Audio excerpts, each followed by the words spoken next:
Olá, eu sou a professora Taina e hoje nós vamos responder algumas questões da UFRR, vestibular de 2019. Vamos lá? Nossa primeira questão já nos apresenta um texto, deve ser lido. Geralmente a gente vai analisando os enunciados para saber se a gente precisa realmente ler. Nesse caso, sim. Vamos lá. Dor e glória. Não haverá que me cale. Sem pretender, Dor e Glória é a terceira parte de uma trilogia de criação espontânea que tardou 32 anos para se completar. A trilogia a que me refiro está composta por A Lei do Desejo e A Má Educação. Dor e Glória, ou seja, temos 3 obras aqui, olha. Dor e Glória seria a terceira parte dessa trilogia em que o desejo e a ficção cinematográfica são os pilares da história. Nas 3, os protagonistas são diretores de cinema. Olha só, nós temos 3 protagonistas que são diretores de cinema na trilogia. Mas a forma em que a ficção se entrevê com a realidade, se mistura com a realidade de cada um, é muito distinta nas 3 narrações. Ficção e vida formam parte da mesma moeda. A vida sempre inclui dor e desejo. Faz pouco mais de uma semana que terminamos de rodar o filme, né? E todavia, ou seja, e ainda não saí do filme para poder falar dele com um mínimo de distância. Então ele ainda está muito envolvido com o filme para poder dar uma opiniãozinha dele aí. Não gostaria de dar pistas falsas, os primeiros comentários não são necessariamente os mais certeiros e depois te persegue durante toda a promoção. Então tá, eles aqui vão falando de uma trilogia e nessa trilogia cada uma delas tem um diretor, certo? Como protagonista. Aí as 3 inclusive falam de dor e de vida. Cada uma delas fala de forma diferente, é o que a gente viu aqui, né? Olha só. A forma que elas se relacionam, a vida e a dor, a realidade, cada um é muito distinta nas 3 narrações. Não sei ainda que filme nós fizemos, mas eu posso falar que a da excelência dos atores, e que foi uma rodagem idílica, ou seja, foi uma gravação maravilhosa. Desde o primeiro dia da primeira leitura do roteiro e o primeiro dia de ensaio, Dor e Glória, foi um filme bendito pela sorte. Uma rodagem, uma gravação, por natureza, é a sua fábrica de conflitos. E esta vez não foi assim.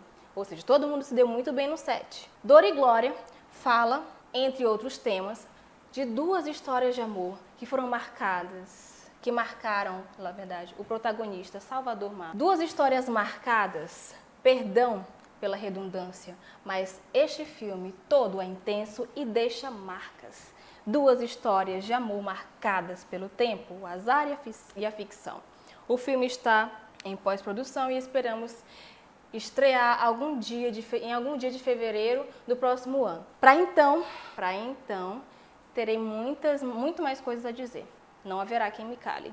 Olha só, que é o título do texto. Então, nessa questão, a gente acabou de ler o texto, nós vemos que se pode afirmar que os 3 filmes que fazem parte da trilogia não apresentam o mesmo pilar da história. Elas apresentam o mesmo pilar da história, que seria a dor, a realidade, o desejo, né? O desejo como tema, elas têm o desejo como tema, a mesma relação entre ficção e realidade. Aí sim, elas não apresentam a mesma relação entre ficção e realidade. Bem aqui na parte do texto que ele fala, né, dos pilares. Olha, Dor e Glória seria a terceira parte da trilogia, né, que o desejo e a ficção e a cinematografia são os pilares da história. Então, eles têm o mesmo pilar. Nas três, os protagonistas são diretores de cinema, mas a forma em que a ficção se mistura com a realidade de cada um é muito diferente nas 3 narrações. Então, eles não têm a mesma forma de olhar, de trabalhar a ficção e a realidade. Logo, o que a gente pode afirmar dos 3 filmes que fazem parte da trilogia, elas não apresentam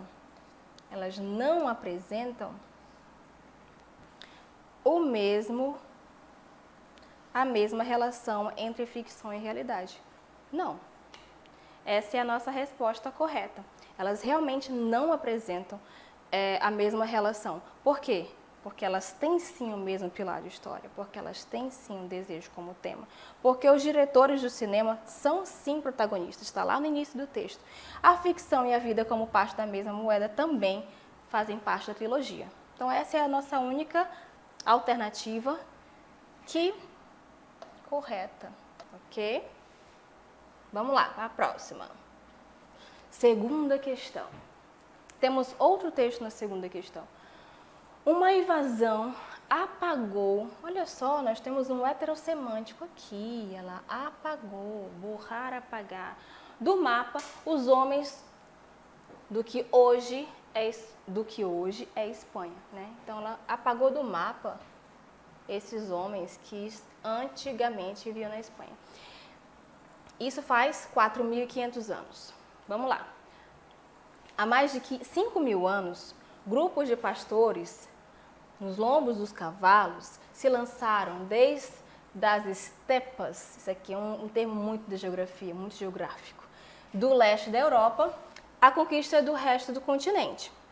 Esses cavaleiros, conhecidos hoje como yamnayas, levavam consigo uma inovação tecnológica. São carrinhos com rodas, os camaradas já trabalhavam com rodas, gente, que facilitavam a rápida ocupação de novas terras.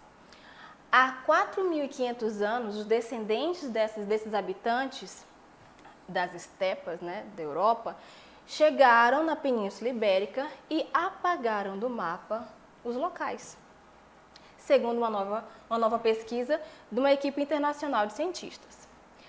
A colisão dessas duas populações, desses dois povos, não foi amistosa, mas os homens...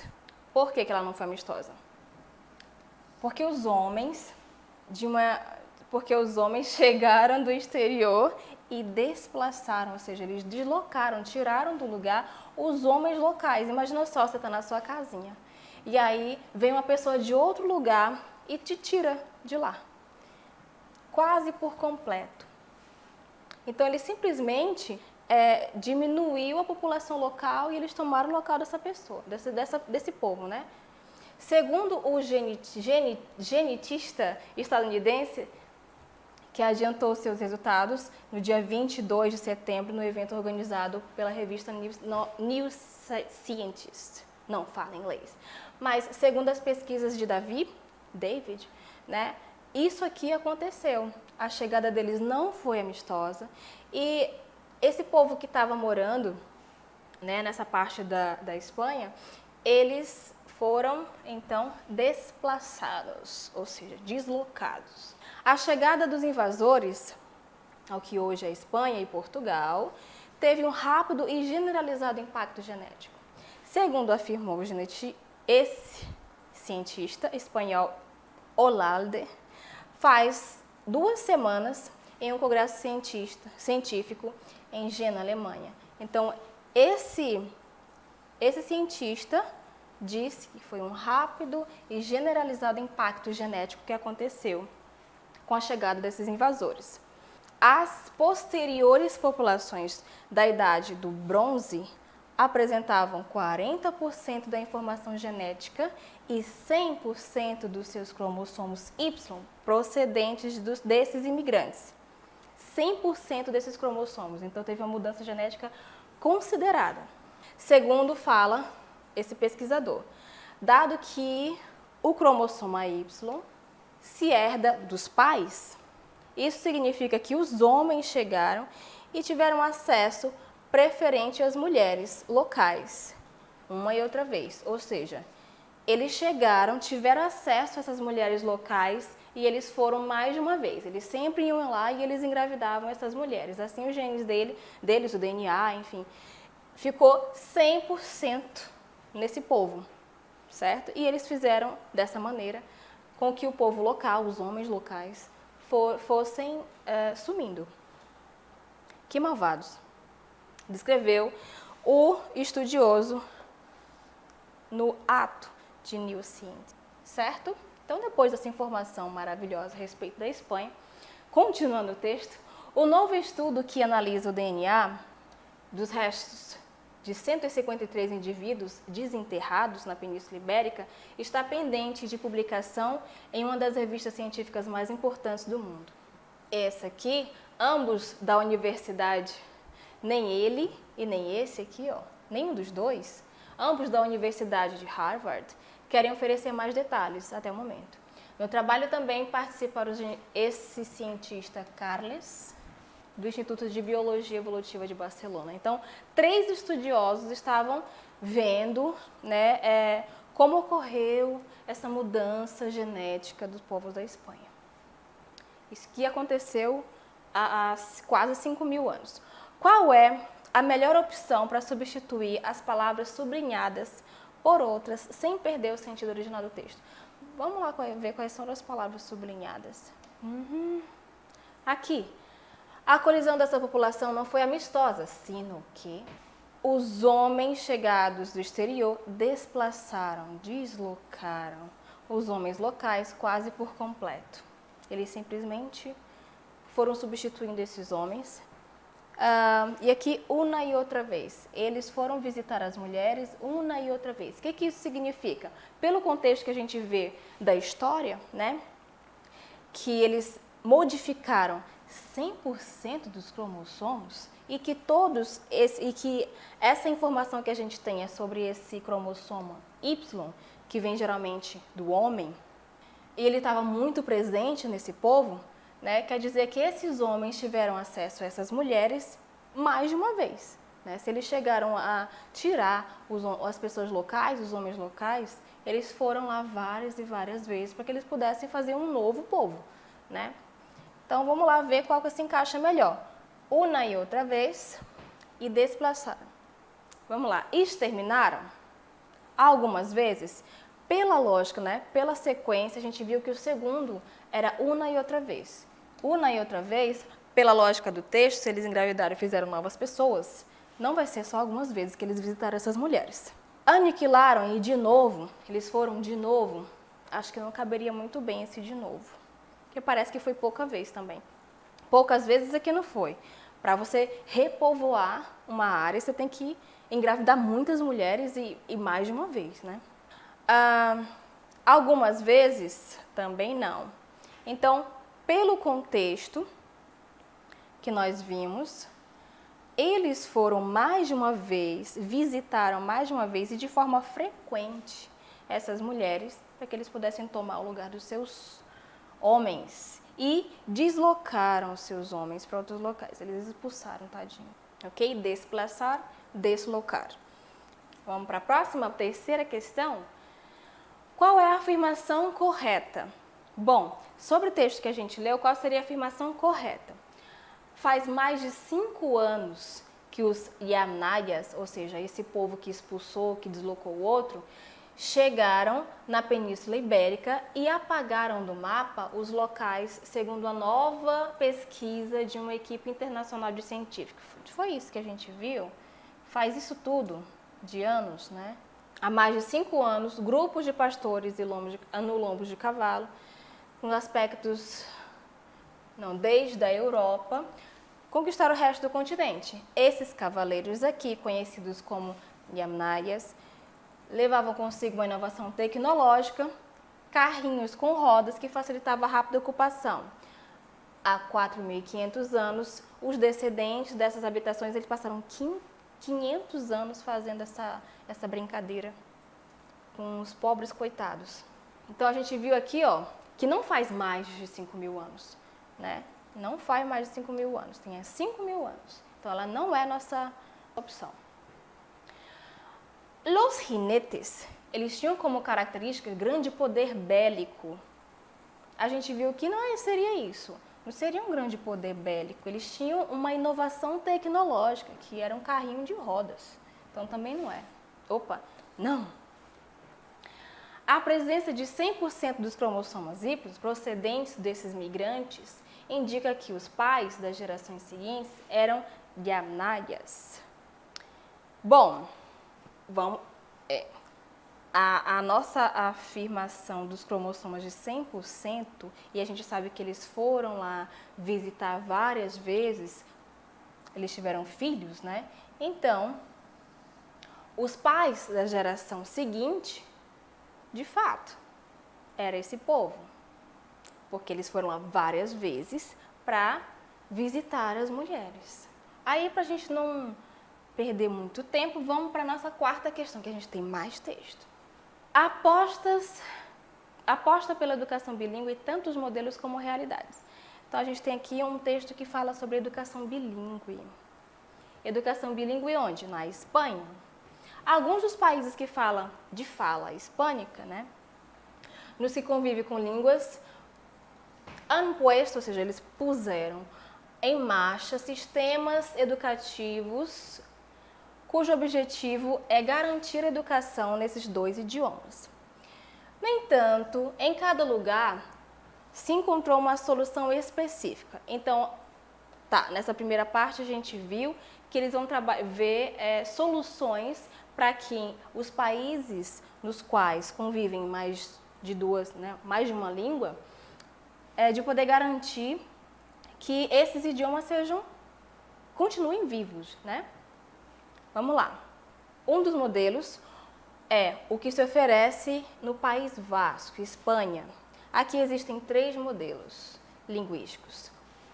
Nas escolas que oferecem o modelo A, ou seja, o primeiro modelo, os alunos recebem toda a educação em castelhano, exceto em disciplinas em língua vasca, euskera.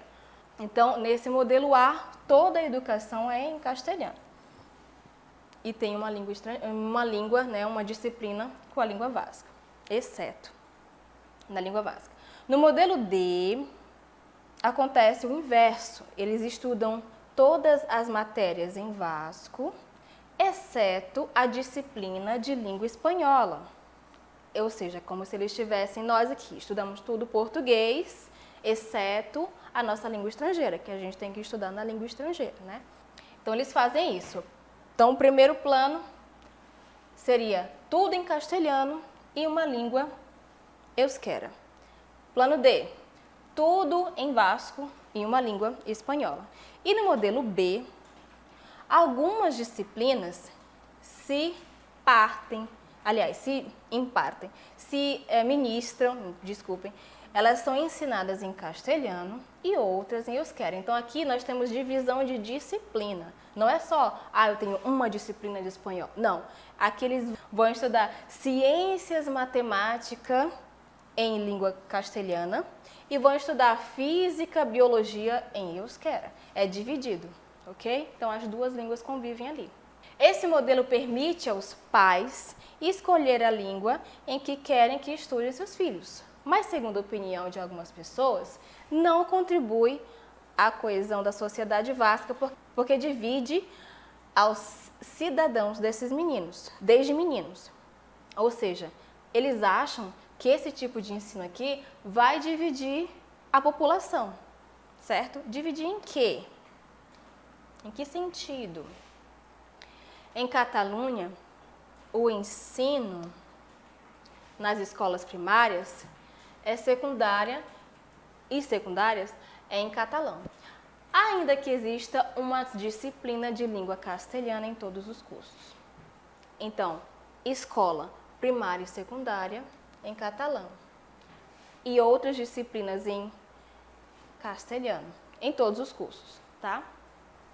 Também convivem, só que em segmentos diferentes, ok? Este modelo de educação bilíngue responde ao conceito de discriminação positiva. O ensino em catalão foi proibido durante a ditadura franquista. A finais dos anos 80, se considerou que a única maneira de que esse povo aqui, de Catalunha, aprendesse a sua língua, que havia continuado falando em suas casas, ou seja, eles foram proibidos de falar durante a ditadura, mas eles continuavam se comunicando dentro de casa, mas muitos não sabiam escrever. Era que o ensino fosse em catalão. Esse modelo recebeu críticas do que acredita que deveria ser possível de um menino fosse educado em espanhol. Esse modelo recebeu críticas dos que acreditam que deveria ser possível que o menino fosse ensinado em espanhol. Ou seja, eles queriam que a língua do colonizador fosse a língua mais importante, o menino fosse ensinado em espanhol. e que mantivesse seu catalão só em casa mesmo. Ainda que se propusesse criar um modelo como o Vasco, ou seja, qual é o modelo do Vasco? Vamos voltar lá, qual é o modelo do Vasco para a gente lembrar.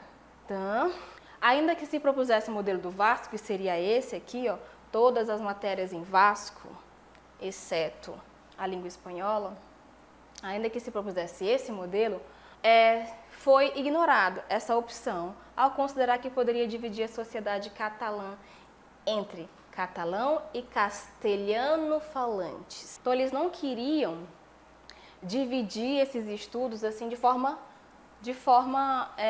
igual, certo? Olha, por quê?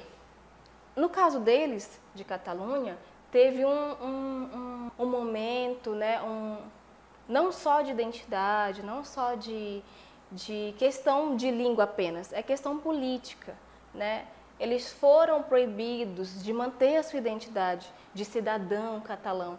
Então, eles querem fazer o contrário. Se a gente viu aqui que no final dos anos 80 eles foram proibidos de falar a língua, olha só, esse modelo de educação bilíngue responde ao conceito de discriminação positiva. O ensino de catalão foi proibido durante a ditadura franquista. Lá nos anos 80, se considerou que a única maneira dos pobres catalães, enfim, aprenderem sua língua era que eles continuavam falando em casa, era que o ensino fosse em catalão. A única forma deles aprenderem catalão é que o ensino fosse em catalão. Justo, certo? Porque se eles foram proibidos de falar durante um bom tempo e eles não escreviam, não conseguiam mais escrever sua própria língua, é nada mais justo e que o ensino passasse a ser na língua materna, né? Assim ele ia manter a sua identidade, tudo questão de identidade, de política, né? Tudo tem a ver com a língua aqui. Esse modelo, então, recebeu críticas dos que acreditam que deveria ser possível que um menino fosse educado em espanhol. Por quê? Por que vão impor o espanhol, que é a língua do colonizador, né? A língua que oprimiu, digamos, a Catalunha, no ensino de uma criança da Catalunha? Não faz sentido. Para eles, melhor seria que fosse tudo em catalão. Ainda que se propusesse criar um modelo como o do Vasco, ou seja, aquele que é dividido, né? Ele foi rechaçado por considerar que poderia dividir a sociedade catalã entre catalão, ou seja, aquele que vai falar o catalão, e castelhano falante, que é aquele que vai falar o castelhano. De acordo com o texto 3, é correto afirmar que o País Vasco e Catalunha são países hispanofalantes nos quais coexistem duas línguas no sistema educativo. Foi isso que a gente viu? Bom, a gente viu que o País Vasco e a Catalunha realmente coexistem línguas. Mas, enquanto aqui no Vasco, no País Basco, existem modelos linguísticos de escolas que oferecem o modelo ADB, ou seja, em que os alunos têm tudo em castelhano e vasco como língua estrangeira. Desse outro modelo, em que todo mundo estuda vasco e espanhol como língua adicional. E o B, em que há divisão, então a gente vê que tem mais de uma língua aí, temos duas línguas coexistindo. Na Espanha. E na Catalunha, que também é na Espanha, são as escolas primárias e secundárias em catalão e existem algumas disciplinas em castelhano. São países hispanofalantes nos quais coexistem duas línguas no sistema educativo. Não existem duas línguas no sistema educativo, como diz a letra A. O País Vasco da Catalunha são países hispanofalantes nos quais coexistem duas línguas no sistema educativo. Quando a gente fala que existem duas línguas no sistema educativo, quer dizer que existe uma forma igual, né, das duas agirem. Como um desses modelos que foi apresentado aqui no País Vasco, por exemplo. A gente vê aqui que tem disciplinas que são ministradas em castelhano e outras em euskera. Isso sim é a coexistência de duas línguas no sistema educativo. Esse modelo A e modelo D não é uma coexistência de duas línguas. Por quê? O ensino inteiro é em uma língua só, ou em castelhano ou em vasco, certo? E aí tem uma disciplina que apresenta tipo uma língua estrangeira. Então a gente não pode considerar como um ensino onde coexistem duas línguas do sistema educativo. Não coexistem, porque não é uma divisão igual. Ainda que o sistema educativo linguístico de Catalunha tenha sido criticado, se manteve vigente para fortalecer a identidade catalã. É verdade, olha só, eles falaram aqui, ó, que todo o ensino fosse em catalão. E esse modelo que eles adotaram recebeu críticas. Por quê? Porque para as pessoas que criticaram, as crianças tinham que ser ensinadas em espanhol. Só que eles simplesmente rechaçaram isso, olha só. Propuseram um novo modelo, mas eles rechaçaram essa oposição, ao considerar que poderia dividir a sociedade. Então, por eles acharem que a sociedade seria dividida, eles não acataram essa ideia. Logo, ainda que o sistema educativo linguístico de Catalunha tenha sido criticado, se manteve vigente para fortalecer a identidade catalã. Nada mais justo, uma vez que foram colonizados e estão em busca ainda da sua liberdade. Vamos lá, na nossa quinta questão. Sobre o fragmento, este modelo recebeu críticas dos que creem que deveria ser possível que um menino fosse educado, uma criança, fosse educada em espanhol, ainda que se propusesse criar um modelo como o Vasco, foi ignorado, rechaçada essa opção, ao considerar que poderia dividir a sociedade catalã em catalão e castelhano. Ok. Sobre esse fragmento, é correto afirmar que, agora a gente vai ver alguns aspectos gramaticais. Os verbos propulso e rechazou estão conjugados no pretérito perfeito do indicativo. Olha só, propôs e ignorou, né? Rejeitou. Nós temos aqui uma tradução que em português seria isso. Rechaçou, ignorou, rejeitou e propôs. Em português seria pretérito perfeito. Mas lembram, vocês podem lembrar, vocês lembram que o pretérito perfeito, ele é dividido em dois na língua espanhola? Então nós temos o pretérito perfeito. Toda vez que falar em pretérito perfeito do indicativo, nós automaticamente estaremos falando do composto. Esse é o pretérito perfeito do indicativo. Por quê? Esse pretérito perfeito, ele vai ser aquele que tem o verbo haver mais particípio. Por exemplo, se a gente conjugar o verbo dizer, yo he dicho, eu disse. Pronto, eu disse, yo he dicho.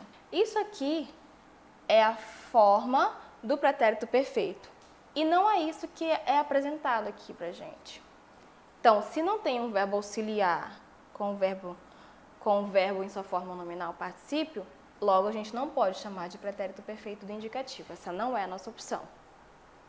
Os verbos deveria e poderia estão conjugados no pretérito indefinido de indicativo. Não, o indefinido é justamente essa forma que ele nos apresentou aqui na letra A. O pretérito perfeito, que é chamado de indefinido, é esse que também pode ser chamado de pretérito perfeito simples. Por que simples? Porque ele vai apresentar só um verbo. Então, em vez de dizer yo he dicho, disse, ele dijo, né? Olha só, tem só um verbo.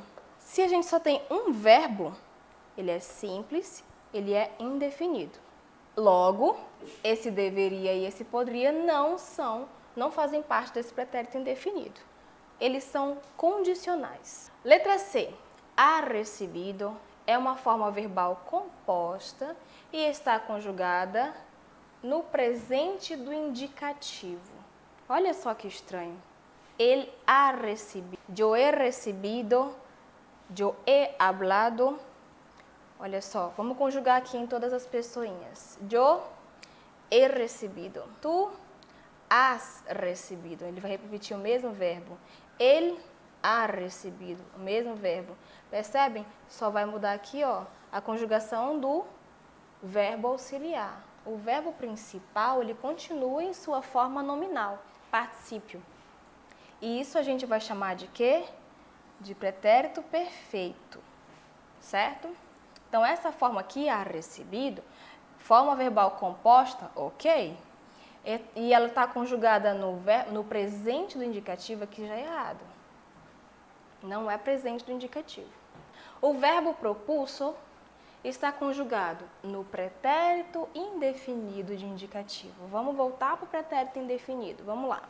Indefinido ou simples é aquele que conjuga o verbo no passado. Tá, mas qual a diferença entre um e o outro? Quando é que eu vou utilizar o composto? Quando eu vou utilizar o pretérito indefinido? O indefinido, ele se refere a feitos pontuais do passado. Então, todas as vezes que nós nos referirmos a feitos pontuais, nós vamos utilizar o pretérito indefinido, ou seja, aquele que utiliza apenas um verbo. Yo propuse, él propuso. Pronto. Mi hermano propuso algo. Então, tá certo. Nós temos o pretérito indefinido, com apenas um verbo sem verbo auxiliar. Quando é que eu vou utilizar o pretérito? Quando é que eu vou utilizar o pretérito composto?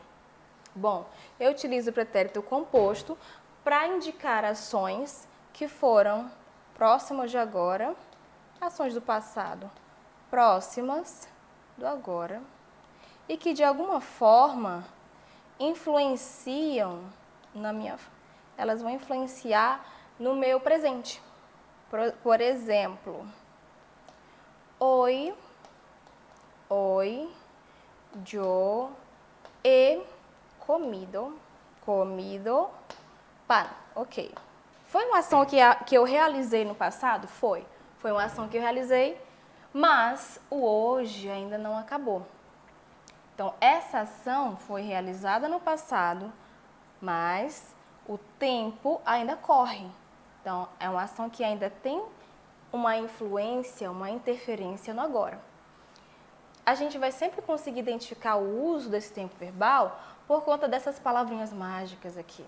Se a gente disser esta manhã, né, o esta vai indicar que amanhã não acabou, hoje o dia não acabou, esta tarde.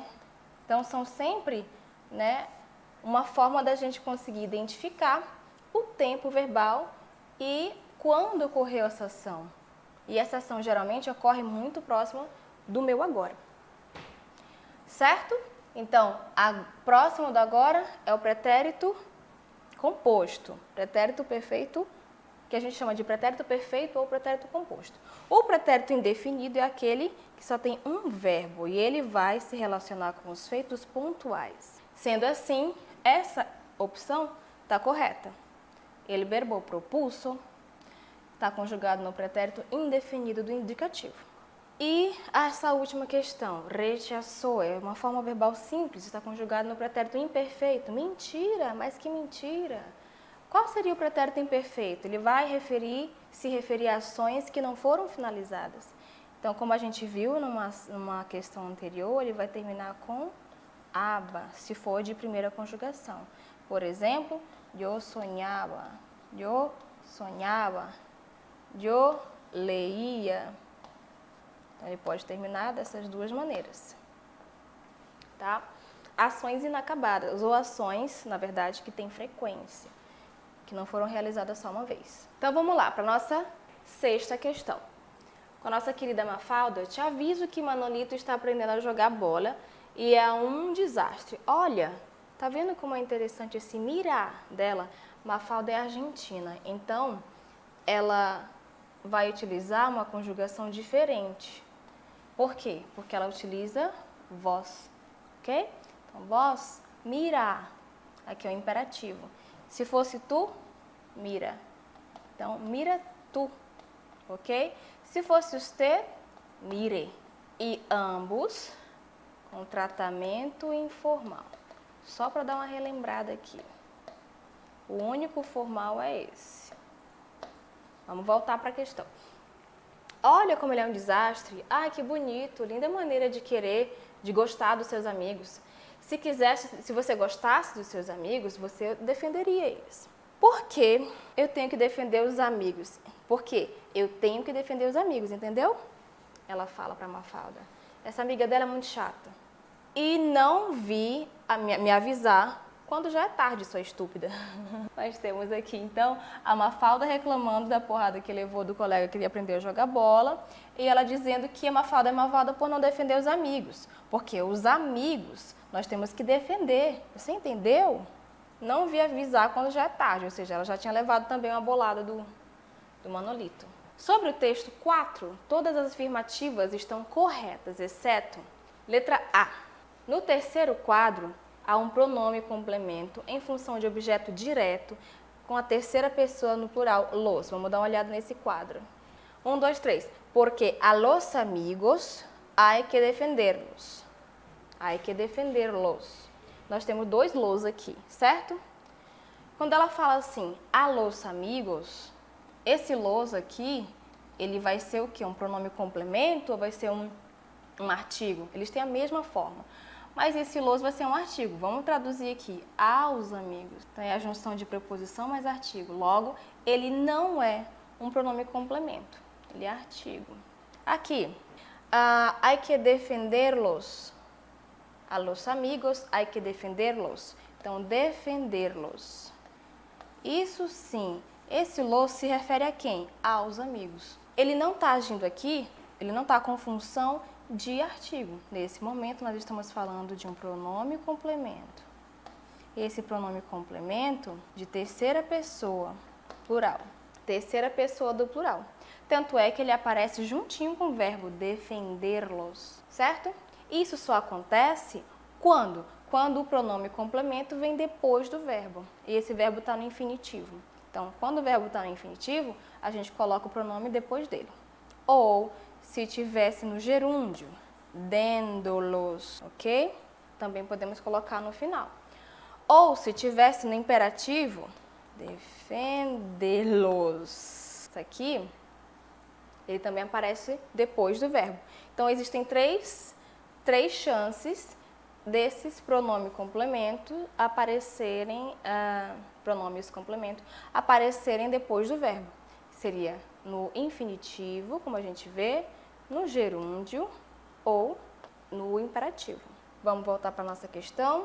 No terceiro quadro, há um pronome complemento em função de objeto direto da terceira pessoa do plural, los. Ela está correta, então essa não é a nossa opção. Vamos colocar aqui, corretinho.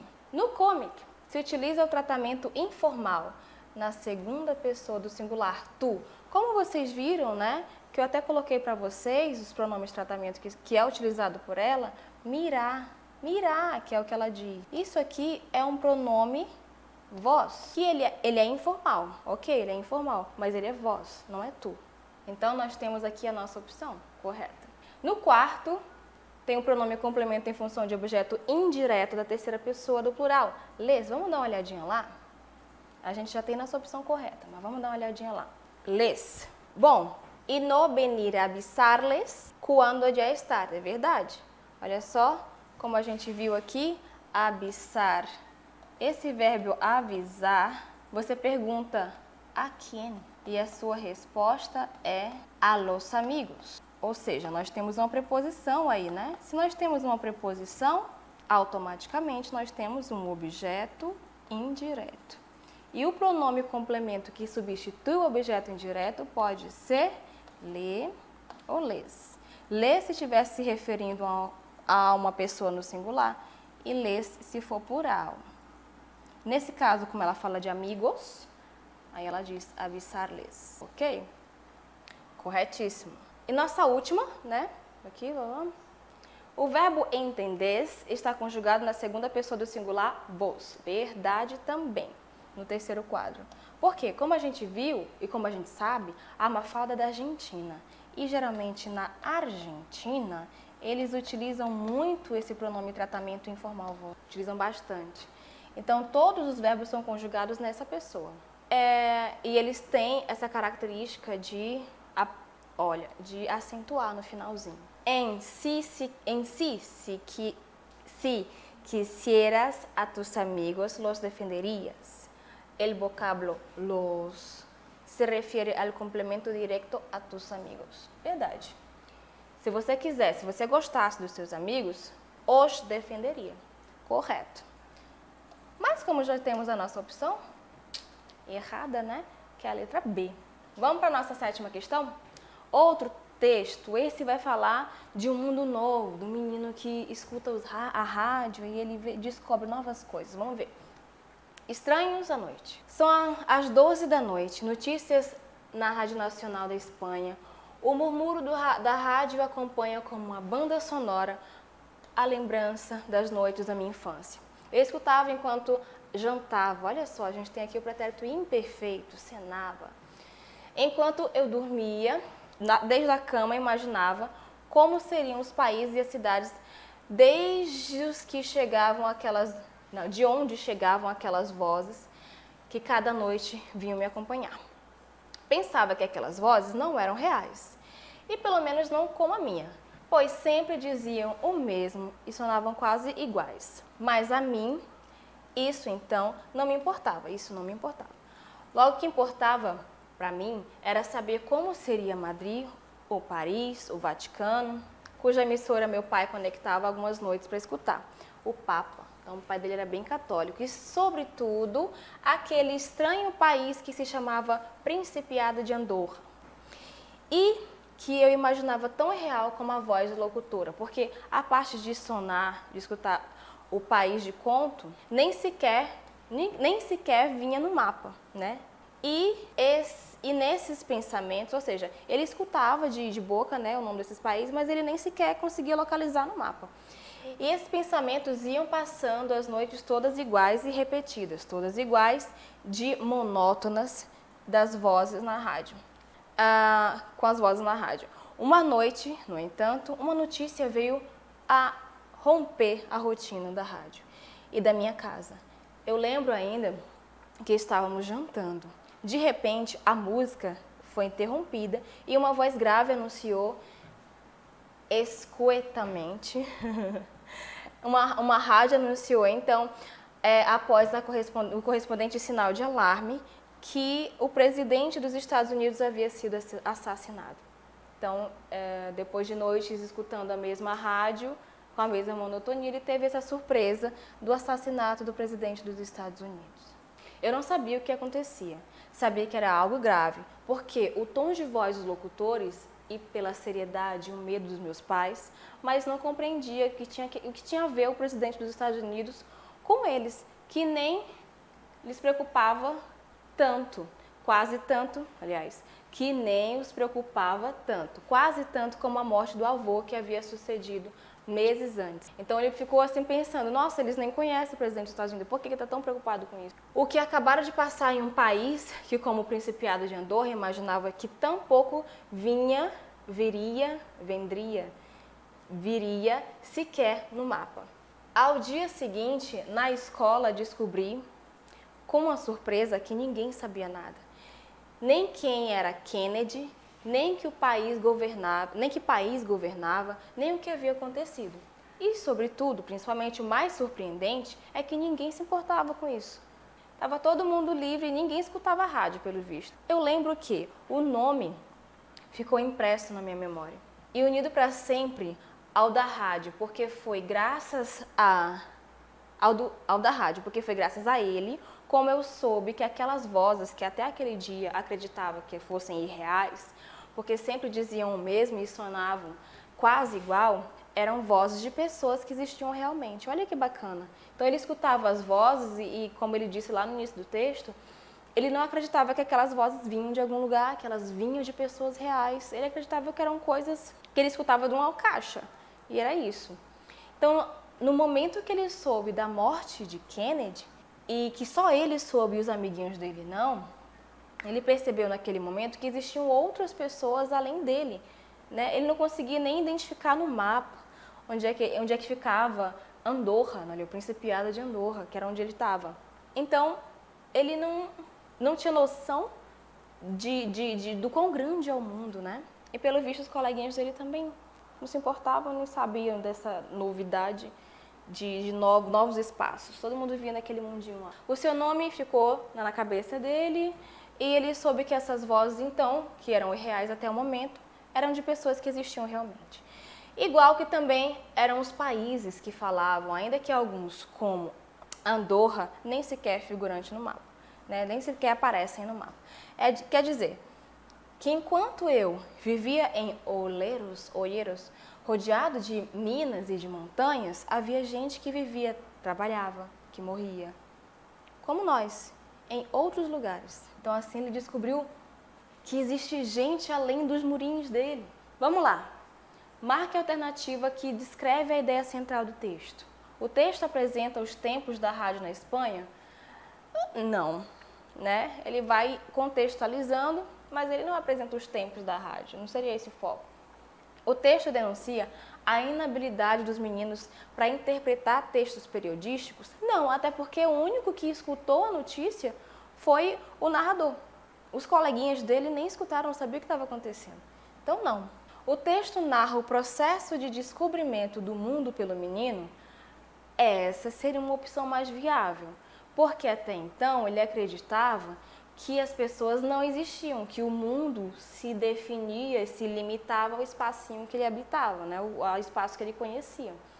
E inclusive ele nem conseguia achar no mapa. Então para ele o resto nem existia. O texto expõe o desconhecimento geográfico dos meninos? Também não, né? A geografia nem é tão explorada aqui. O texto descreve as relações sociais de um menino espanhol em uma determinada época? Também não. Não seriam bem as relações sociais, em sim o mundo que ele descobriu com a ajuda da rádio. Vamos na próxima questão. Sobre o seguinte fragmento do texto.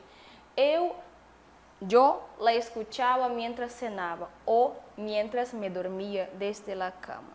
É correto afirmar mientras me dormia é uma oração independente?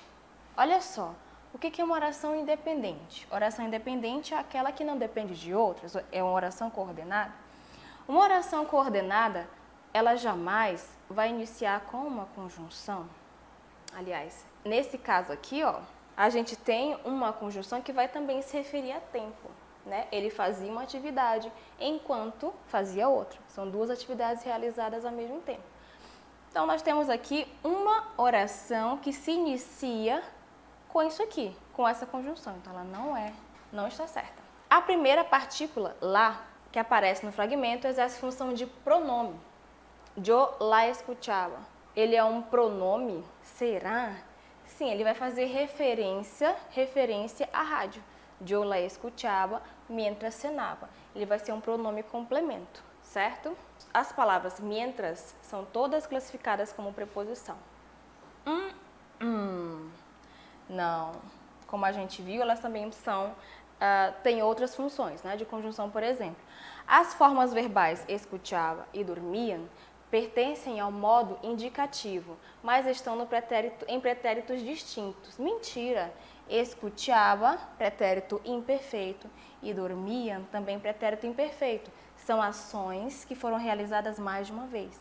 El grupo desde la cama é uma apócope? Não. O que seria uma apócope?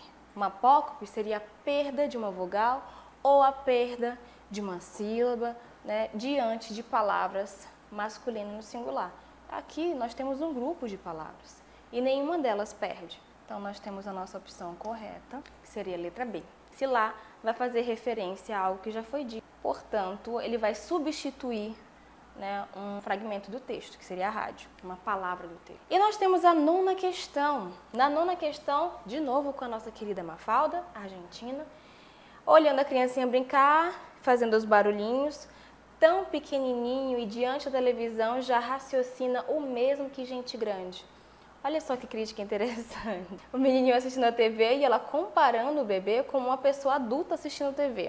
O que será que ela quis dizer com isso? Considerando o fragmento do texto, ya razona lo mismo que la gente grande, marque a opção correta.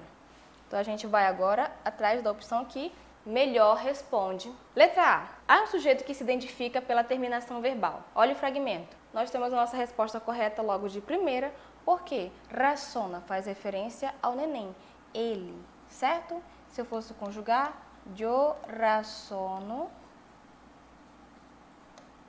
tu razonas e ele razona. Ok? Então, pela terminação de cada um, dentro de uma oração, mesmo que os pronomes não apareçam, a gente consegue identificar a quem se refere. Então, nesse caso, terceira pessoa, ele. A nossa letra A está correta.